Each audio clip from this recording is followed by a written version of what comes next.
This is undoubtedly one of my favorite albums ever. This is Andrew Hill's Judgment from Blue Note. This is what's essentially a piano trio album, but it has Bobby Hutcherson on vibes on it, and it is just an amazing album. Talk about a slow burner. Siete Ocho, the opening track, is amazing. Judgment, the title track, is amazing. Elvin Jones swings his ass off on this album, and it's not something where he's loud and obnoxious in a loving way, of course, like Blakey would be on the drum kit, but he just kind of simmers and then turns up the heat and then ends up swinging his ass off. Elvin Jones, amazing drummer. I'm happy I got to see him before he died. But this is a good one. This is actually probably one of the more valuable Blue Notes I have, because this is an earlier pressing, and I got this at Jerosa's Records outside of Danbury, Connecticut. Brian has a great store there. Dexter Calling. Some of these records, you're initially attracted to because of the covers are just so appealing. And here's Dexter Gordon talking on the phone, right? An old-fashioned telephone booth, kind of neat. This is a quartet album, good stuff. A lot of good stuff. A lot of good Blue Note Dexter from the early 60s, and I have some of it. I don't have all of it. I have all of it on CD, but not all of it on vinyl.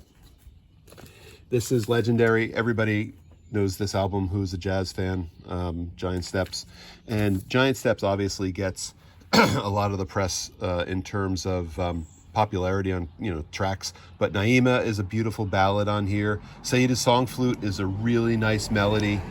I love hearing versions of that. Cousin Mary is legendary. Countdown, and every track's a winner on this one. There is no dead spot on this album, and of course it's legendary because of it. I adore June Christy as a singer.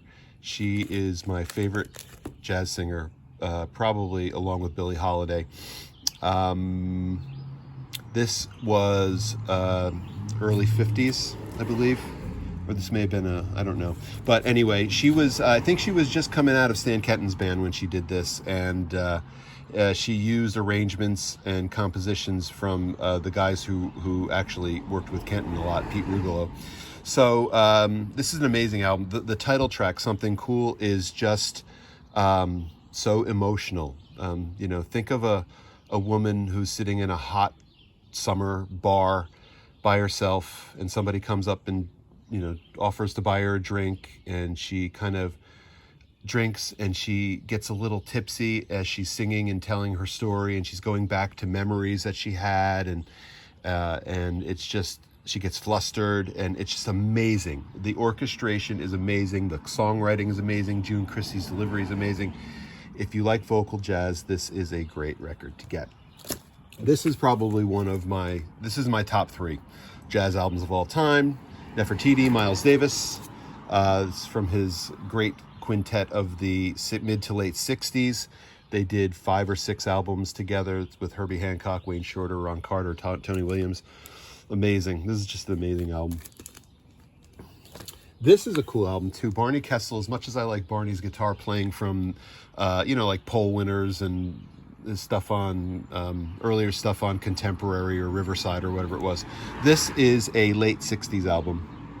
And this also has Bobby Hutcherson on it. So, it's like a guitar trio with Elvin Jones again on drums, and bass player Chuck Domanico. I don't know him so much, but obviously Barney Kessel. But Elvin Jones again swinging his butt off on this, and this has a really cool late 60s vibe to it. Barney Kessel, one of the greats. This album is interesting because whenever I play or see this album, I think of a tape copy that I had in my Walkman in the late 90s. Yes, I was still listening to my Walkman on tapes, with tapes in the late 90s. And I was walking around Boston looking to buy my then girlfriend an engagement ring. And she's my wife now and has been for 22 years or more. Actually, almost 24 years.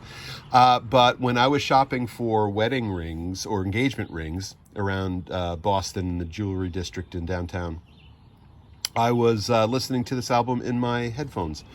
And so whenever I see this, and I see John's Abbey, and I see Buster Rides Again, these great tracks, I often think of 28-year-old me shopping for a ring for my girlfriend, who's now my wife. So that brings back good memories. Out to Lunch, this is probably one of the highlights of modern or contemporary, free, almost bordering on avant-garde jazz from the mid-'60s. Eric Dolphy died way too soon, way too young. A great bass clarinetist, great flute, alto sax. Again, Bobby Hutcherson. There's kind of a thread through here. Bobby Hutcherson on Vibes is on a lot of albums that I really love because he was just so amazing. Freddie Hubbard, amazing, as you know. Tony Williams. This album is so good that if you're new to the kind of, I wouldn't say free, but because it's all composed, but the almost getting upon the avant-garde, then this album is a good entryway into that. It's kind of getting a lot more adventurous than 60s jazz had been until this time, but it is still accessible in a lot of ways. There's a lot of really great tracks on here, right? Gazzaloni's a beautiful flute piece. Hat and Beard, dedicated to Monk. Out to Lunch title track's amazing. Everything on here is great. And if you are new to getting towards the avant-garde in the 60s, this is a good warm-up for that, if that's interesting to you.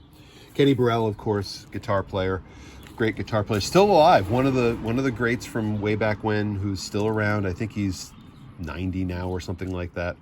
But he recorded a couple sessions for Blue Note when he first started recording for them, and this was Volume 2, Andy Warhol cover. It's a cool one. John Abercrombie. I like these Abercrombie Quartet albums. He did a couple of them in the mid to late 70s. There was this one, there was M, I think there was Arcade. I have all of them. Again, I don't keep all my ECMs with my other jazz records, and I don't know why. That's a good one. This is cool. Now, Herbie Mann has a reputation in the jazz world, he's dead, but for being a jazz flute player who kind of did a lot of Latin type stuff, and he kind of went into a little bit of a schmaltzy kind of jazz with strings and a disco beat sort of thing, in the 70s, and he built a reputation, sold a lot of records that way. But this is from the 50s when he was playing mostly bass clarinet, and I'm a big sucker for bass clarinet, obviously, but Great Ideas of Western Man, Herbie Mann's Californians, came out on Riverside. Amazing. I just love this. I love jazz bass clarinet. If you are not familiar with the sound of the bass clarinet, if you think of that part of, if you've heard Tchaikovsky's Nutcracker, there's a movement in the Nutcracker suite which has the bass clarinet that goes ba-da-da-da-do, right, in that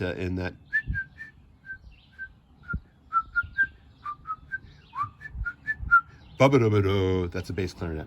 So bass clarinet and jazz is amazing too. This is a hot album. This album cooks. Tina Brooks, tenor player. Again, this is, this is not an original copy. This one probably came out, I don't know, 20 years ago. So all these are mostly represses. So I'm not in it for the collectability. I'm in it for the music.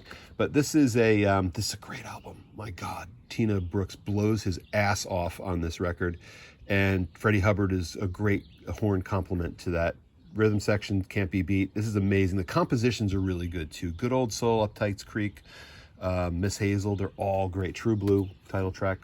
This is really great. And then the last one for this video is one of, again, probably in my top 10 jazz albums of all time, Billie Holiday's Solitude, an early collection of a collection of her early sides for Verve from the early 50s. Her voice was getting a little shot by this point from too much hard living. And I think that gave her voice a real vulnerability and a real,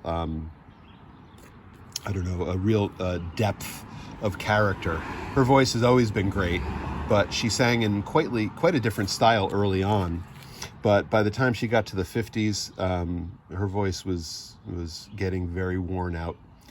And these songs are just amazing. Her interpretations are amazing. Some good players on here too. Barney Kessel's on here, Oscar Peterson's on here, Charlie Shavers, Flip Phillips. So that's the first stack. I'm probably going to do a few of these, and I don't know. I'd be interested in hearing your thoughts on any of this stuff or whatever. So hope to talk to you guys again with another stack soon.